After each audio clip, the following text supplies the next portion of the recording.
എല്ലാവർക്കും വിനിടെക് മലയാളത്തിന്റെ പുതിയൊരു വീഡിയോയിലേക്ക് സ്വാഗതം. നിങ്ങളുടെ ശമ്പളത്തിൽ നിന്ന് പിടിക്കുന്ന PF തുകയുമായി ബന്ധപ്പെട്ട് എന്തെങ്കിലും പരാതികളുണ്ടോ? Claim settlement വൈകുന്നുണ്ടോ? അതോ തൊഴിലുടമ കൃത്യമായി പണം അടയ്ക്കുന്നില്ലേ?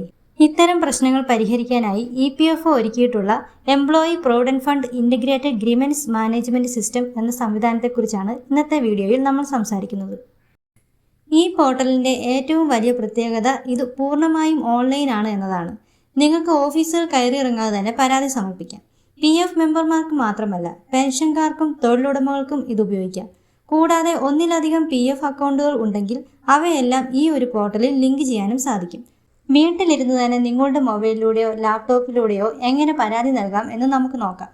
ആദ്യമായി നിങ്ങൾ epfigms.gov.in എന്ന വെബ്സൈറ്റിൽ പ്രവേശിക്കുക. അവിടെ രജിസ്റ്റർ ഗ്രീവൻസ് എന്ന ടാബ് സെലക്ട് ചെയ്യുക. നിങ്ങളുടെ സ്റ്റാറ്റസ് തിരഞ്ഞെടുക്കണം.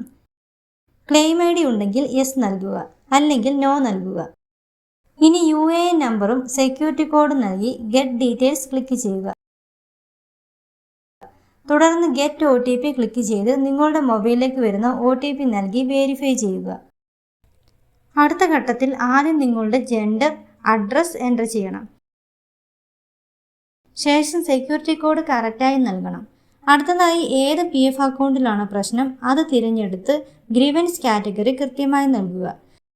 സ്ക്രീനിൽ കാണുന്നത് നിങ്ങളുടെ ഇഷ്യൂ ഏതാണോ അത് കറക്റ്റായി തിരഞ്ഞെടുത്ത് നിങ്ങളുടെ പ്രശ്നം വിശദമായി ടൈപ്പ് ചെയ്ത ശേഷം സബ്മിറ്റ് ബട്ടൺ അമർത്തുക. അതോടെ നിങ്ങളുടെ ഗ്രീവൻസ് രജിസ്റ്റർ ആകും. ഈ പോർട്ടൽ ഉപയോഗിക്കുന്നത് വഴി നിങ്ങളുടെ പരാതികൾക്ക് ഒരു രജിസ്ട്രേഷൻ നമ്പർ ലഭിക്കുന്നു. ഇതുപയോഗിച്ച് പരാതിയുടെ സ്റ്റാറ്റസ് എപ്പോൾ വേണമെങ്കിലും ട്രാക്ക് ചെയ്യാം. EPFO ഉദ്യോഗസ്ഥർ നിങ്ങളുടെ പരാതി നേരിട്ട് പരിശോധിക്കുന്നതിനാൽ പ്രശ്നങ്ങൾക്ക് വേഗത്തിൽ പരിഹാരം ലഭിക്കും. നിങ്ങളുടെ പണം കൃത്യസമയത്ത് ലഭിക്കുന്നു എന്ന് ഉറപ്പുവരുത്താൻ ഇത് നിങ്ങളെ സഹായിക്കുന്നു. അപ്പോൾ ഇനി പരാതികൾ ഉണ്ടെങ്കിൽ ഒട്ടും വൈകിക്കണ്ട. ഉടൻ തന്നെ EPFO പോർട്ടൽ വഴി പരാതി രജിസ്റ്റർ ചെയ്യൂ. ഈ അറിവ് നിങ്ങളുടെ സുഹൃത്തുക്കൾക്കും ഉപകാരപ്പെടാൻ മറക്കാതെ ഷെയർ ചെയ്യുക. വീഡിയോ ഇഷ്ടമായെങ്കിൽ ലൈക്ക് ചെയ്യാനും ചാനൽ സബ്സ്ക്രൈബ് ചെയ്യാനും മറക്കരുത്.